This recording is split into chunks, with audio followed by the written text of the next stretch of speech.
চলো তাহলে ভেক্টরের আরও কিছু প্রবলেম আমরা করব। ধরো তোমাকে ক্রস প্রোডাক্ট বের করতে বললো, যেখানে দেওয়া আছে এ ভেক্টরের মান দেওয়া আছে এরকম 2i 3j 4k, ঠিক আছে এ ভেক্টর। আর একটা বি ভেক্টর দেওয়া আছে এইভাবে 3i 2j 3k, যা খুশি মান থাকতে পারে। তোমাকে বলছি এখান থেকে ফাইন্ড করতে হবে এ ক্রস বি। সিম্পলি করো এ ক্রস বির নিয়ম। তাহলে ব্যাপারটা কীভাবে করবে? আচ্ছা, তাহলে এ ক্রস বি আমাকে বের করতে হবে। তাহলে মান বসাও। এর মান কত ছিল? 2i plus 3j plus 4k। এভাবে ওইটার সঙ্গে ক্রস করতে হবে আমাকে বি ভেক্টর, এইটা 3i plus 2j plus 3k। আজকে আমরা একবারে স্টেপ ধরে ধরে করব, ঠিক আছে, কোনো সমস্যা নেই। দেখো গুণের ক্ষেত্রে আমরা সমজাতীয় রাশির গুণটাকে অ্যাভয়েড করতে পারি। সমজাতীয় মানে এই আয়ের সঙ্গে আই, জের সঙ্গে জে, আর কের সঙ্গে কে, কারণ একই একই রাশিগুলো ক্রস করলে শূন্য হয়ে যায়, দেখলাম আমরা এক্ষুনি। তাহলে ওগুলো গুণ করবো না, ওগুলো ছাড়া বাকিগুলো গুণ করবো। মানে এইটার সঙ্গে আয়ের সঙ্গে এদিকের জে গুণ করবো। তার মানে কত আসবে? 2 দিয়ে 4, 4 ইন্টু আই ক্রস জে আসবে। তারপর একটা এদিকে আইয়ের সঙ্গে ওদিকে কে গুণ করবো, তাহলে 3 দিয়ে 6 আসে, তাহলে 6 থাকলো, আর এদিকে থাকে আই ক্রস কে থাকলো। একটার কাজ গেল। আবার এইটার সঙ্গে এইটার গুণ হবে, প্লাস এটা কত? 3 3 9, 9 ইন্টু জে ক্রস আই। দেখো এই যে গুণ করবো না, শূন্য হয়ে যাবে, ওটা করার দরকার নেই। ওর পরেরটা জের সঙ্গে k plus 3 3 9, 9 into j cross k আসবে ভাবে। এবার শেষটা আমি কে এর উপর কাজ করব, প্লাস 4 3 12, 12 কিন্তু এখানে আসবে কে ক্রস আই এইভাবে। আচ্ছা, আবার আসবে 4 2 8, 8 কিন্তু এখানে আসবে কে ক্রস জে। আর এই কের সঙ্গে কেটা করবো না, কারণ কে ক্রস করলে শূন্য হয়ে যাবে। আচ্ছা, তাহলে এবার দেখো আসো, আইয়ের সঙ্গে জে ক্রস করলে কি হয়, আমাদের সেই সবসময় সেই গোলটা মনে রাখতে হবে। এখানে আই ছিল, হ্যাঁ এখানে আই ছিল, এখানে জে ছিল, এখানে কে ছিল। তাহলে ঘড়ি কাটার দিকে মানে ক্লকওয়াইজে তুমি যদি আইয়ের সঙ্গে জে কে গুণ করো, উত্তর আসে কে। তাহলে এইটার বদলে আমি কে লিখতে পারি, মানে 4k একটা বেরালো, প্লাস এটা কি ছিল? I K. দেখো আইয়ের সঙ্গে কে, এটা অ্যান্টি ক্লকওয়াইজ, ঘড়ি কাটার বিপরীতে গুণ হয়ে যাচ্ছে। তাহলে উত্তর জে আসবে, কিন্তু মাইনাস জে আসবে। তাহলে এটা আসবে -6j। তারপর এটা দেখো জের সঙ্গে আই, জের সঙ্গে আই আবার সেই ঘড়ি কাটার বিপরীত দিকে, ঠিক আছে। উত্তর আসবে কে, কিন্তু মাইনাস কে আসবে। এটা আসবে -9k ছিল। আচ্ছা, এটা দেখো আবার জে কে, জের সঙ্গে কে আবার সেই ঘড়ি কাটার দিকে হয়ে যাচ্ছে, এটা ঘড়ি কাটার দিকে হচ্ছে এটা। তাহলে উত্তর হবে আই, এটা হবে 9i প্লাস। আচ্ছা, তাহলে আমার 1 2 3 4 চারটা টার্ম গেল। এবার এইটা দেখো 12ki, ki মানে ঘড়ি কাটার দিকে, কোনো সমস্যা নেই, উত্তর জে আসবে। তাহলে 12j। এই লজিকটা কি বুঝতে পারছিস? জাস্ট ঘড়ি কাটার দিকে ঘুরলে 3 নম্বরটা হবে উত্তর, আর বিপরীত দিকে ঘুরলে 3 নম্বরটা হবে কিন্তু মাইনাস হয়ে বুঝবে, ব্যাস। শেষেরটা দেখো প্লাস 8kj, কেজে মানে ঘড়ি কাটার বিপরীত দিকে হয়ে যাচ্ছে, ওটা আসবে -i। তো এটা মাইনাস আসবে আই কে। এবার তুমি আইগুলোকে একসঙ্গে রাখো, যেগুলোকে একসঙ্গে রাখো, কেগুলোকে একসঙ্গে করো। আইগুলোকে দেখো এখানে -8i ছিল, এখানে 9 ছিল, মানে একটা শুধু আই থাকবে, ঠিক। জে দেখো এখানে ছিল একটা, এখানে এটা আসবে +6j, এটা +12 -6, ঠিক আছে। আর কেতে দেখো এটা কিন্তু মাইনাসে আসবে, এইটা আর এইটা, -5k। তাহলে এইভাবে তুমি জাস্ট সিম্পলিভাবে তুমি দুটো ভেক্টর দেওয়া থাকলে তাদের মধ্যে ক্রস বের করতে পারো খুব সহজেই। আচ্ছা, এইবার আমি শেখাবো তোমাদের, আমি এতক্ষণ এটা হচ্ছে ভেক্টরের সাধারণ নিয়ম আর কি, ক্রস করা। এবার আমি তোমাদেরকে শেখাবো শর্টকাট একটা নিয়ম আছে, শর্টকাট ট্রিক। এটা করতে দেখো কতটা সময় লাগছে, কতটা লিখতে হয়েছে, ঠিক আছে। একদম একটা শর্টকাট ট্রিক শেখাবো, সেটা করবো আমরা ম্যাট্রিক্সের সাহায্যে। তোমরা ম্যাট্রিক্স হয়তো ম্যাথে শিখবে, তোমাদের ক্লাসে আছে, হ্যাঁ। ম্যাট্রিক্সের সাহায্যে এবার করবো। আমি যদি এবার ওই দুটো ভেক্টরকেই, মানে এখানে যেটা এ ভেক্টর ছিল, বি ভেক্টর ছিল, আমি ওটাকেই যদি আমি সেই শর্টকাট ট্রিক করে দেখি আর শেষমেশ যদি উত্তর একই বেরোয়, তাহলে ভাববো কি আমার সেই পদ্ধতিও ঠিক। তাহলে সেই কাজটা করবো, এবার করবো শর্টকাট ট্রিক।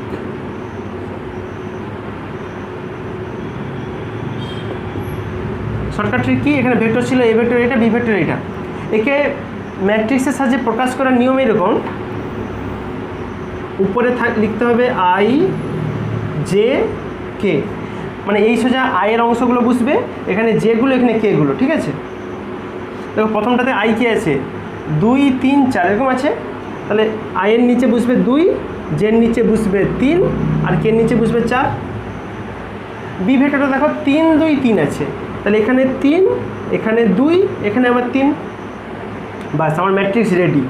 এবার একে শুধু আমি হিসাব করার নিয়মটা শিখবো। হিসাব করার নিয়ম একবারে সোজা, তোমরা সেই বজ্র গুণন শিখছো কি? বজ্র গুণনে কী ছিল, যেই লাইনে গুণ হয় সেটা বাদ রেখে বাদ বাকিটা গুণ হয়, একদম সেম সেই নিয়মটা লাগাবো।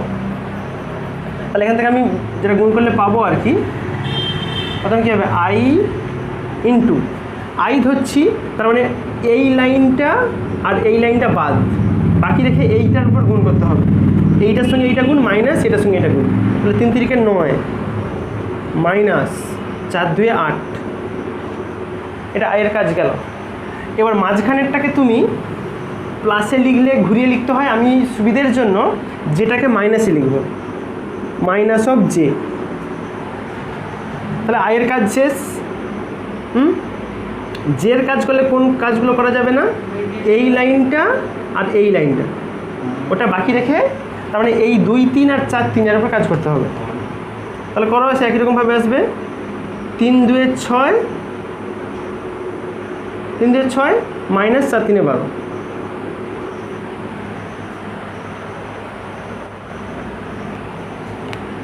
আচ্ছা, শেষ টার্ম দেখো কি আছে, কে আছে, তাহলে কের উপর কাজ করলে এই লাইনটা তো থাকবেই না, তার সঙ্গে এই লাইনটা অ্যাবসেন্ট থাকবে, ঠিক আছে। হ্যাঁ, তাহলে ওটা আসবে কি প্লাস কে ভেক্টর ইন্টু 2 2 4 মাইনাস 3 3 9, দেখছো। যা সেটা সিম্পলি তুমি বিয়োগ করো, দেখো 9 বিযুক্ত 8 মানে শুধু 1, মানে আই ক্যাপ। এটা দেখো -6, আবার এখানে মাইনাস আছে, মানে মাইনাস প্লাস হয়ে যাবে ওভারঅল 6j, এটা আসবে -5k।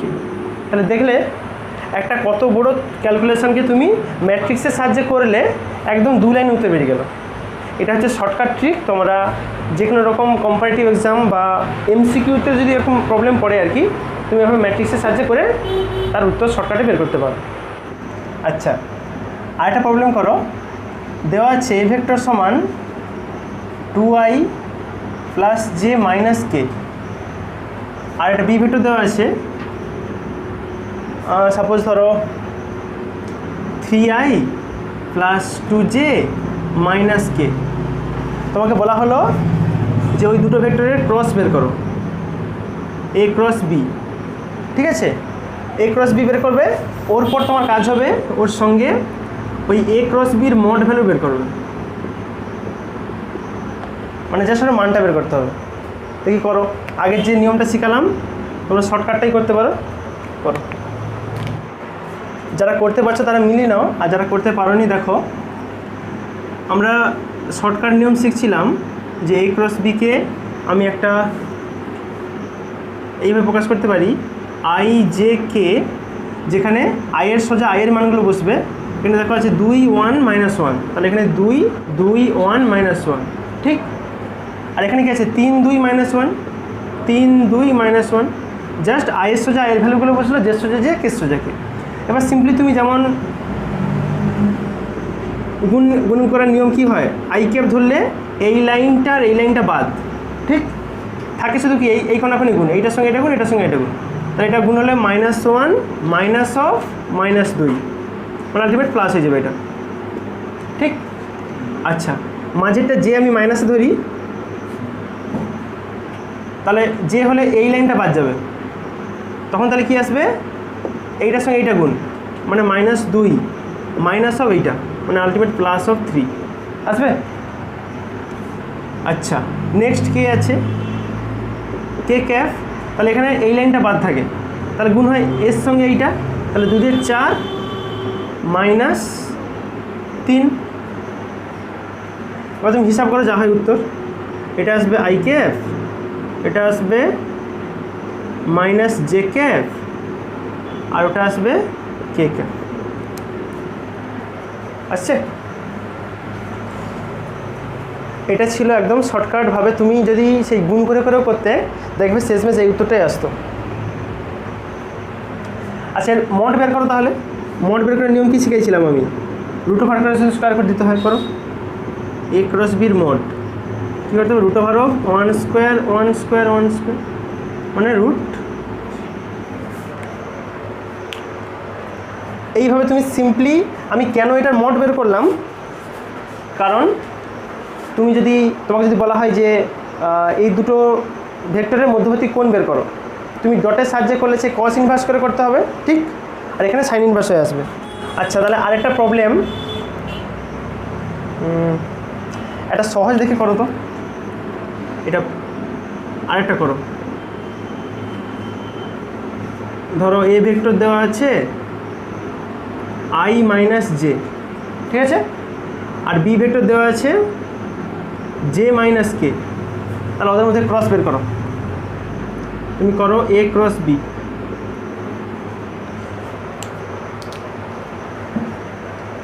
করো দেখি কত হয়।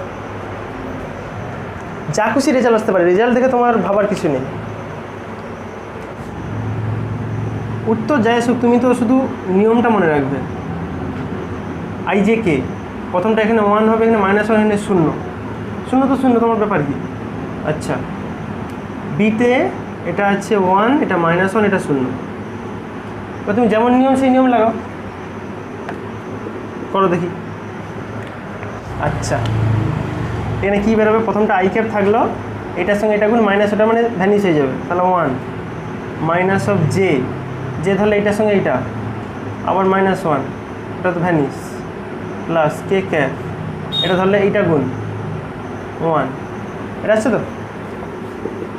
তো আসবে আই প্লাস জে প্লাস কে। দেখো যেখানে কে নেই এখানে আই নেই, নেই মানে কি 0 আছে ওখানে। এটা অন্যটা টাইপ করে, ধরো তোমাকে দেওয়া আছে,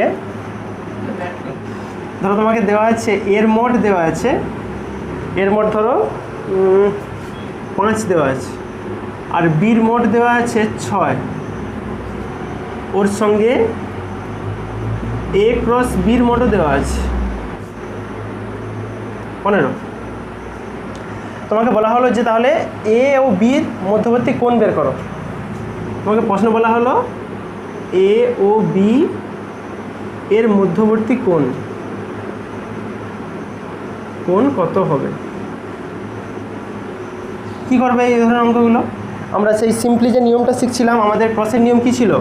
যদি এ ক্রস বি হতো কি হয়? এ বি সাইন থিটা হয়, ঠিক? তাহলে সাইন থিটা সমান কি আসবে? এ ক্রস বি বাই এর মড ধরতে পারো, ঠিক আছে, বা এ ডট বি, এই তো। তাহলে এখানে সিম্পলি তুমি মান বসিয়ে দাও। দেখো তুমি তাহলে অ্যাকচুয়ালি যেটা তুমি থিটার মান বের করবে আর কি, এইটার মড এগুলোর মড, মান বসিয়ে দাও। একদম সহজ, উপরটা 15 হবে, আর এটার মান ছিল 5, এটা 6, 6 5 30। তাহলে থিটার মান কত আসবে? সাইন ইনভার্স অফ হাফ, মানে কত হয়? 30 ডিগ্রি।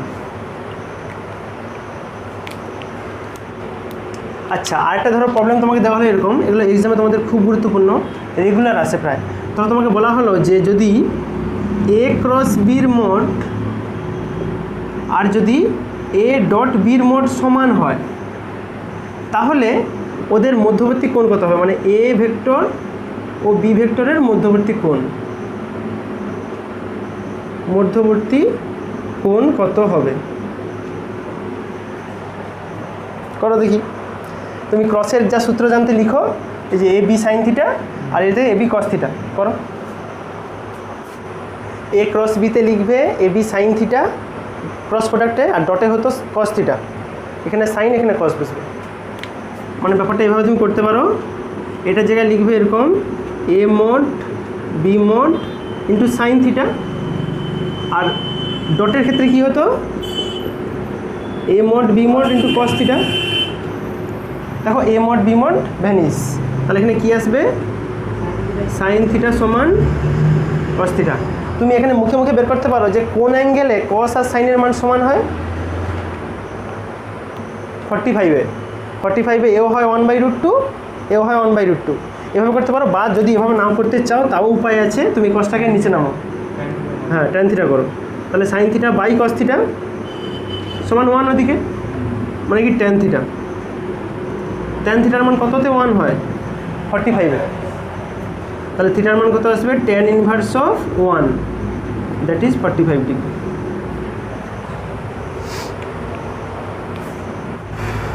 এগুলো কিছু স্পেশাল টাইপ, তোমাদেরকে যা যা কিছু থিওরি পড়াইছে আর কি তার উপর কিছু অ্যাপ্লিকেশান করে যত রকম প্রবলেম হয়।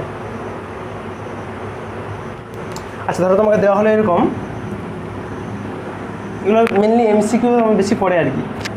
ধরো থাকলে এরকম A vector dot A cross B, তোমাকে বলা হলো ওর মান কত হবে।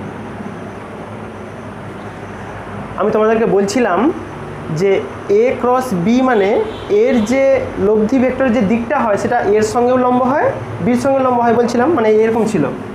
এ ভেক্টর যদি এই দিক বরাবর যেত, এটা এ ভেক্টর, এটা যদি বি ভেক্টর হতো, ওদের সঙ্গে ক্রস করলে সবসময় ওদের লব্ধির দিকটা আর কি ক্রসটা সবসময় এই দিক বরাবর থাকে, যেটা এর সঙ্গেও লম্ব বির সঙ্গেও লম্ব। তার মানে আমি ওভারঅল বলতে পারি যে আমি তাহলে কী বলতাম যে এ ভেক্টরের সঙ্গে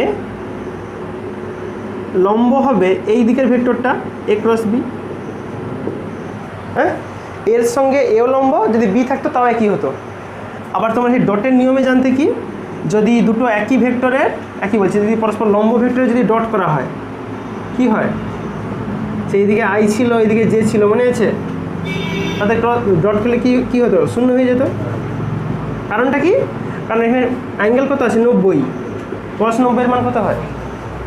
তাহলে তুমি সিম্পলি এখানে করতে পারো এরকমভাবে যে এ ডট বি যেটা হয় এ বি কস থিটা, যেহেতু থিটার মান 90 তার জন্য এখানে কি হচ্ছে তোমার ডট করলে সবসময় উত্তর আসবে 0। মানে তুমি সিম্পলিভাবে লিখতে পারো যে এ ডট, ধরো এটার দিক এন ক্যাপ যদি ধরো তুমি, অবশ্যই হবে 0। কেন হলো বুঝতে পারছো, যেহেতু পরস্পর লম্ব হয়ে আছে, এর ভ্যালুটা সবসময় এর সঙ্গে লম্ব হয় বির সঙ্গে লম্ব হয়।